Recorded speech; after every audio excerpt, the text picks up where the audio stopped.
Bonjour toutes à tous, comment vous allez? Donc, on va essayer de continuer avec HTML, comme on l'avait dit.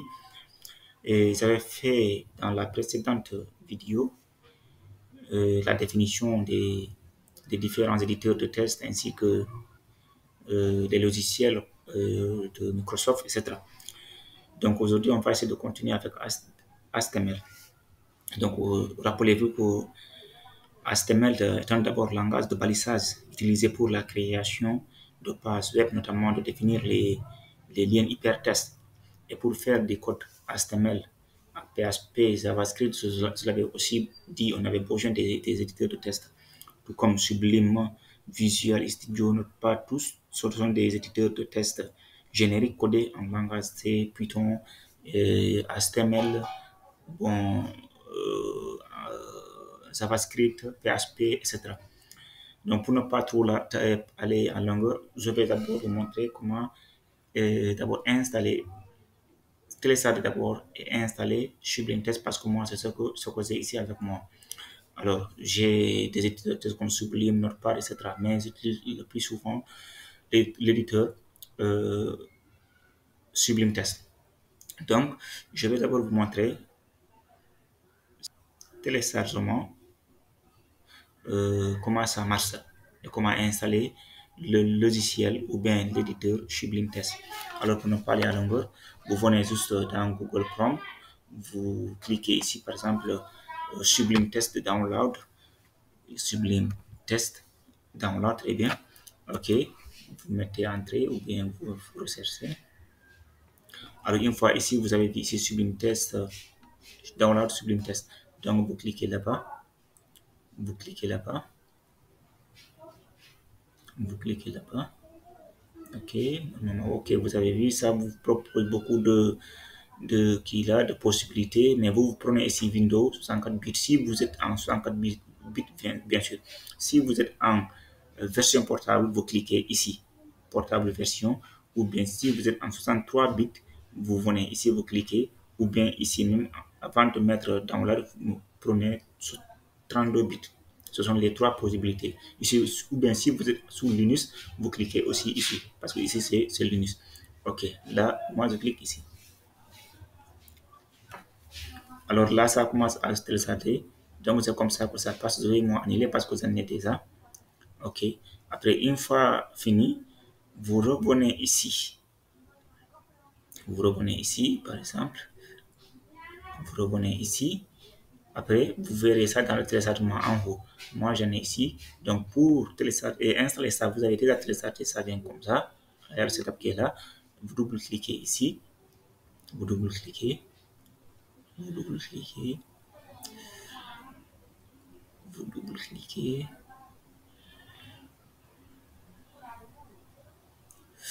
Ah, mais la machine est un peu lente. Vous double-cliquez. Ça doit venir. Ok.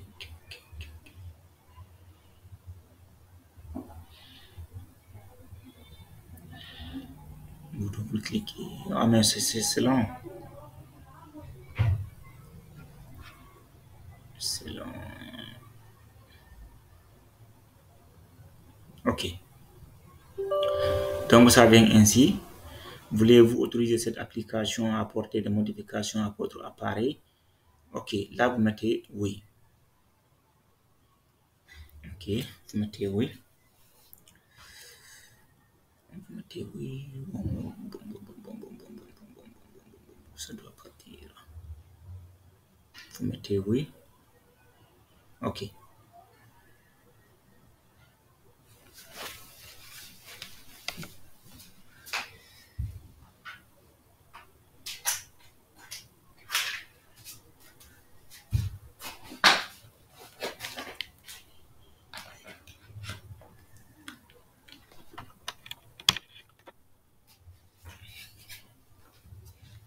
Ah, mais ça vient pas assez long là. Ok, ça est là. Vous mettez oui, après vous venez ici, vous mettez next. Next est là. Après install. Une fois que vous installez, ça vous met close ici. Donc vous mettez là-bas close. C'est comme ça que ça marche. Moi, je ne vais pas répéter la procédure vu que je l'en ai déjà. Ok, donc c'est comme ça que ça marche. Alors, donc une fois ici, qu'est-ce qui vous reste? C'est de venir ici, par exemple. Soit vous venez ici, si vous installez, vous allez voir ça automatiquement ici. Soit, si vous ne voyez pas ça là-bas, vous venez ici, vous mettez Sublime, par exemple. Même si vous commencez à écrire SUBL, ça va venir automatiquement. Vous avez vu, moi, je l'ai ici. OK. Donc, je viens, par exemple, je suis là. C'est ça. Donc, vous verrez ainsi l'interface Sublime Text. Si vous prenez là-bas, vous verrez ça comme ça. C'est ça l'interface. Donc, qu'est-ce qu'on a fait, qu'on va faire, qu'on va maintenant faire, c'est de créer d'abord la page HTML.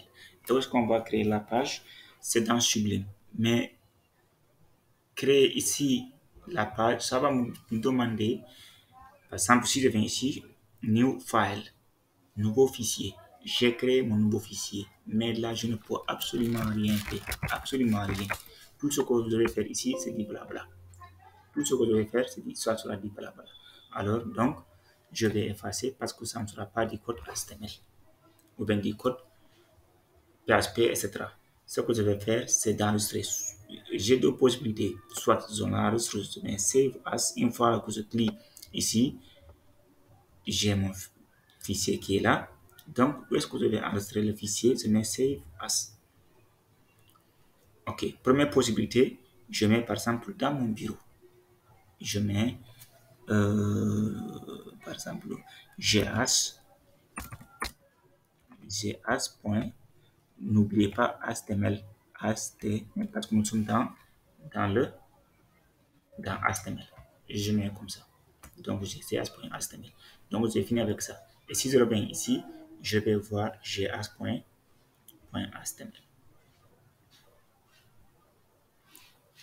ch.html. Première possibilité. OK. Première possibilité. Deuxième possibilité, je vais effacer ça. Deuxième possibilité, j'ai, par exemple, je viens ici, je crée un document. Je crée un document pour mettre là-bas tout le code que je veux quand même mettre. Ok, je suis ici. Pour mettre ici tout le document ou le code HTML que je vais quand même faire. Je viens ici. Pour commencer lente.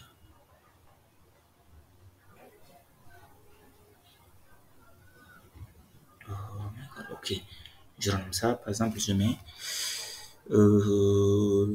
Diallo. Diallo site par exemple. Alors je suis ici. Et je viens ici, je viens ici. Si je pose contenu, si je pose, par exemple, moi je vais continuer, je mets new file. J'ai ici un nouveau fichier. Où est-ce que je vais insérer ce fichier? Je mets save as. Save as. Et je cherche Diallo ABCD. Je suis pas loin. C'est ok, Diallo site. Diallo site est là. Je viens ici, je mets Diallo. Par exemple, je mets Diallo. Point as. Et j'enregistre. HTML. Donc, c'est comme ça qu'on crée la page HTML. Donc, j'ai ici Diallo.html, ici j'ai cs.html. Ici, j'ai un dossier, ici, j'ai un fichier. Si je fais comme ça, je prends un fichier, ça, je risque de perdre ça. Mais si je prends le dossier, ça, je peux comme ne pas perdre le dossier. Mais ce qui est plus en sécurité, c'est le dossier. Ici, ce n'est pas en sécurité parce que je peux l'effacer n'importe quel moment ou bien je peux même le perdre dans mon bureau. Mais si déjà j'ai le document, ça, bon, je peux quand même à tout moment le voir ce que j'ai mis dans le contenu, etc. Donc, c'est comme ça. Pour travailler sur l'interface, par exemple, je vais continuer avec Diallo. Donc, ici, c'est l'interface HTML. On va essayer de faire aujourd'hui un peu du code HTML. Comment ça se fait? Soit vous écrivez type, vous continuez, soit vous écrivez HTML, ce qui est plus rapide, HTML, vous faites comme ça, vous mettez CTRL, et vous mettez Entrée. Donc, je suis là. Et rappelez-vous que title, c'est le titre, head, c'est le titre. Tous les deux jouent le même rôle. Mais sauf que ici, title, c'est le titre, c'est le titre de l'éditeur en tant que tel. C'est le titre de l'éditeur en tant que tel, ou bien le titre du moteur de recherche. Comme ici, Google, je suis là, je viens ici.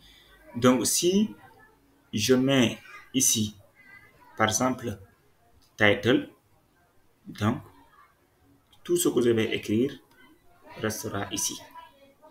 C'est le titre qui m'adresse du moteur de recherche. Et alors, la différence que ici, si je mets head, par exemple, head, je mets ici quelque chose, ce que j'aurai, c'est comme ça, download. Ça, c'est le head. C'est le titre de la page. Le titre de la page, ça aussi, c'est le titre de la page. Mais sauf que la différence en est que nous ne sommes pas dans la même position. Alors, c'est comme ça la différence. On va essayer de matérialiser. Par exemple, ici, je mets ma première page sur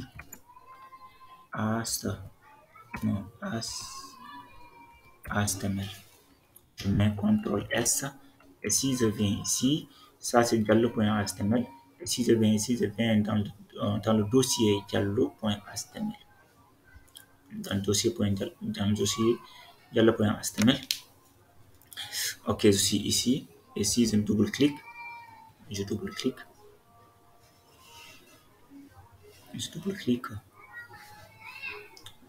C'est le nom. Je double-clique. C'est hyper lent. Ok. Si je double-clique, j'aurai ça. Voilà. Donc, je suis là. Ma première page sur HTML. Regardez ici, c'est diallo.html. Pourquoi diallo.html? Parce que dans l'éditeur de test, nous avons diallo.html. Donc, pour changer ça, nous allons venir ici. Mon site web. Je mets encore CTRL S. Je viens ici. Si j'actualise, j'aurai ici mon site web. Alors, c'est comme ça que ça marche. C'est comme ça que ça marche. C'est ça la différence entre les deux là. Mais rappelez-vous que tous les deux jouent le même rôle.